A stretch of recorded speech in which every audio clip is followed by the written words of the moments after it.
So when I graduated college and was just about to start working, I was haunted by existentialism. Something that's portrayed as this thing that kind of just attacks you out of nowhere. But that really wasn't quite how it was for me.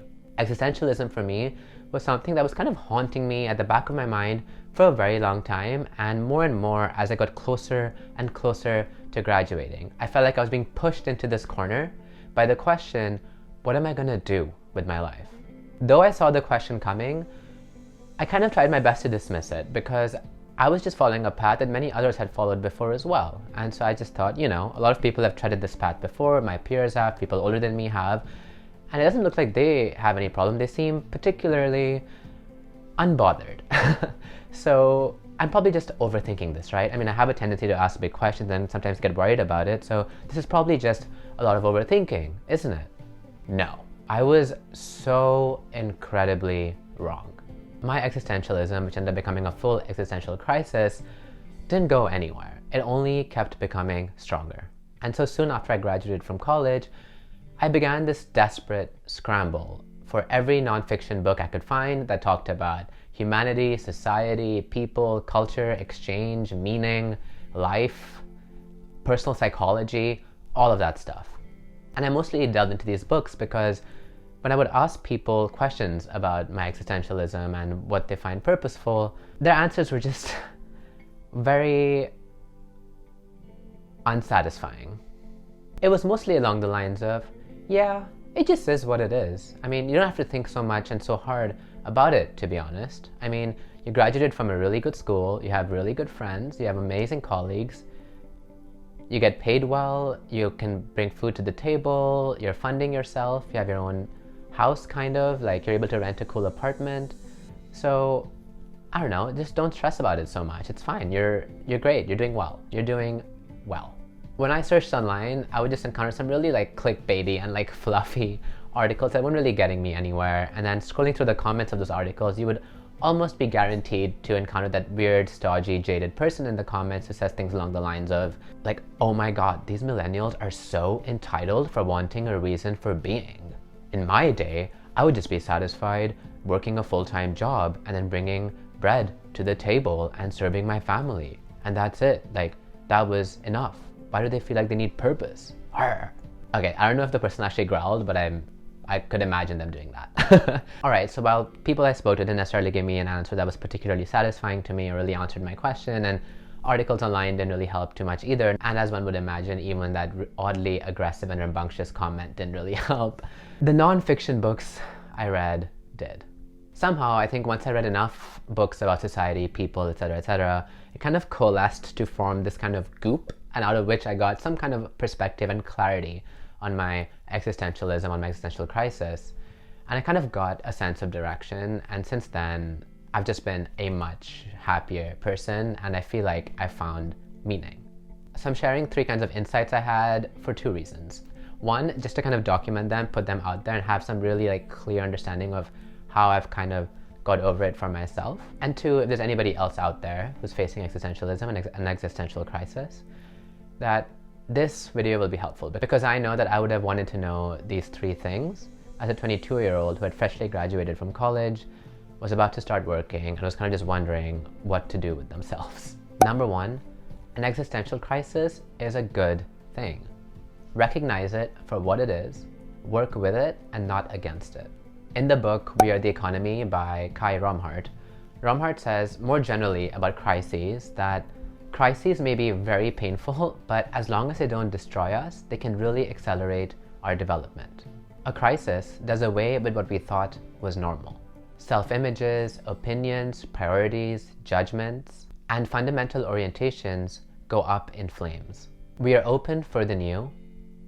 In some sense, we are reborn. The most dramatic, radical, and efficient way to shed misconceptions and harmful life strategies is through crises. I think reflecting over that, I realized that an existential crisis is kind of your gut, your instinct, your natural intelligence, your guardian angel, the universe, whatever you want to call it, basically telling you that something about the way that you're living your life right now is not necessarily very meaningful to you. As I read more about society and the world in which we live, I also, realized that, well, one reason is simply because In the world in which we live today, a lot of good, meaningful work simply doesn't pay well. Look at teachers, for example, in many countries. On the other hand, work that doesn't really benefit or really do anything for society, sometimes even actively harms society, is paid really, really well. And so many times the things we end up doing for over 40 hours a week don't actually offer us too much purpose.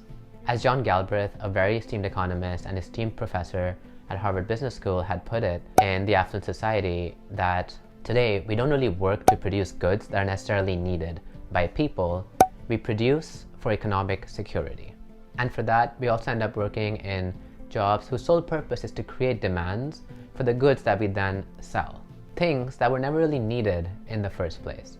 But we produce them, and all this productivity is happening so we can kind of get some money and really be able to sustain ourselves. I mean, to put it simply, without doing too many mental gymnastics, it's really hard to find such things very meaningful. For many of us, perhaps most of us, simply producing things, the demand for which we created ourselves, eating, socializing, and sleeping, is not enough. In the book Value of Nothing, Raj Patel discusses how, through a lot of neuroscience research, it was discovered that humans are a lot more than just what economists used to think of us very simply as Homo economicus, whose main priority was to just satisfy his individual utility and wants. There's a part of us that actually does want to be generous, that wants to do selfless acts, and that gets a lot of joy and pleasure from doing these things.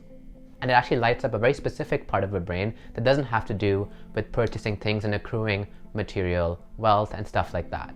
I'm just going to call that my, and maybe our, generous instinct. And I think after graduating from school and going into work, we just don't really prioritize this generous instinct at all. And now this doesn't mean you have to totally just upend your life and kind of give up everything and just kind of focus on giving everything away. That's kind of unsustainable. But you can kind of make time for these generous activities, things that kind of really spark joy for you, that are really actually meaningful to you, while also having a job and other things that you need to do to sustain yourself.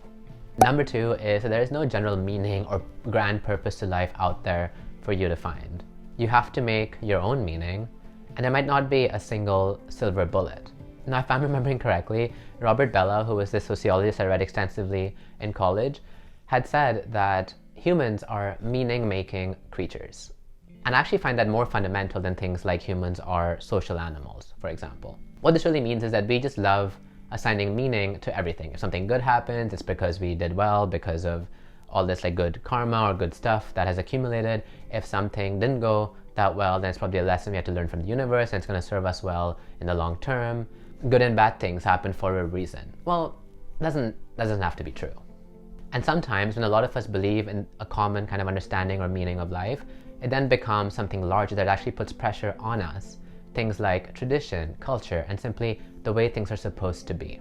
And now, if you're lucky or gullible or uncritical or whatever, these ways that things are supposed to be can give us meaning.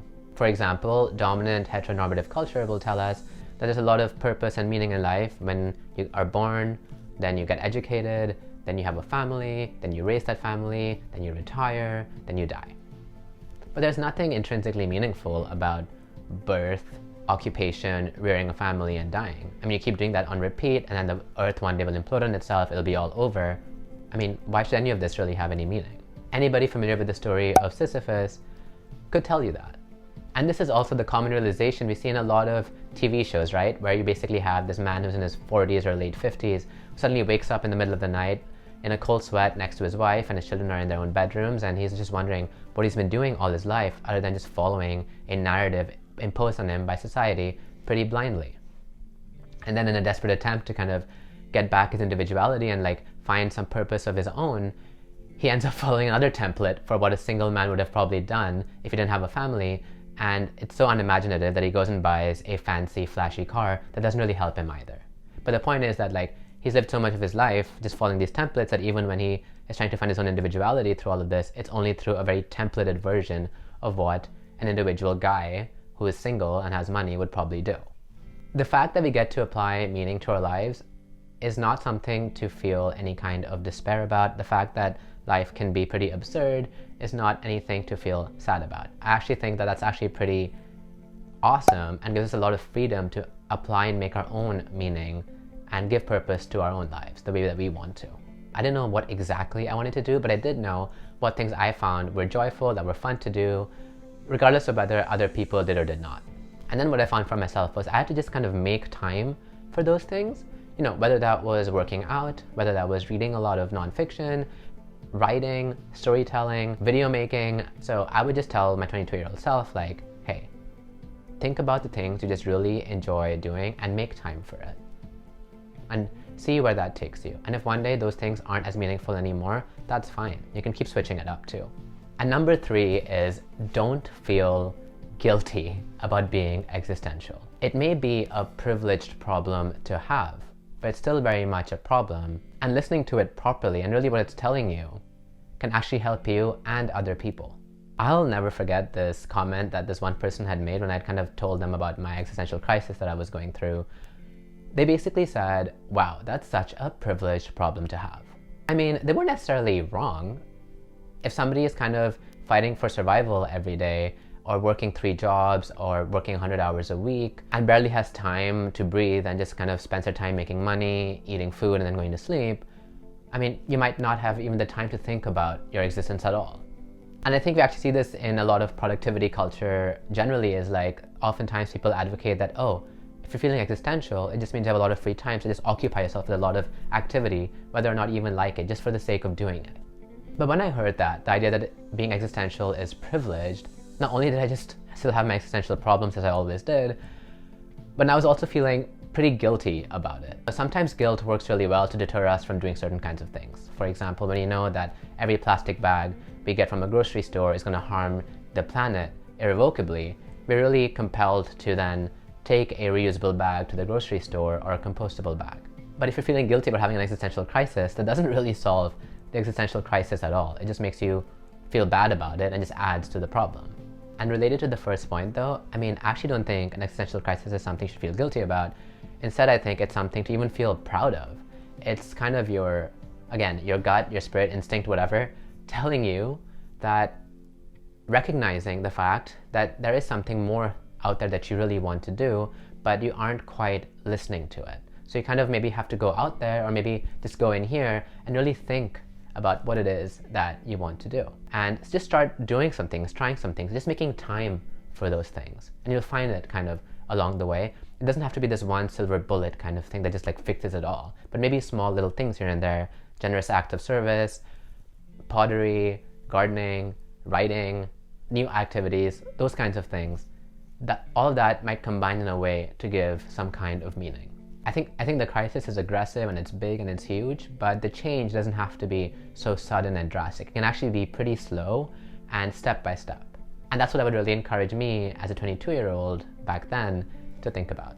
All right, you guys, well, I think existentialism is a really big topic. It's something I just wanted to address to these 3 points. It's something that I think is affecting us earlier and earlier in our lives. Like in TV, we see it at the 40 or 50-year-old man, and now we're seeing 25-year-olds and 22-year-olds facing it, right? And I think part of the problem is society and the work that is seen as profitable versus what is seen as meaningful. Part of it is this reduction of human beings as simply being people who want to maximize their utility through wealth creation and use, while totally negating this generous instinct that we have.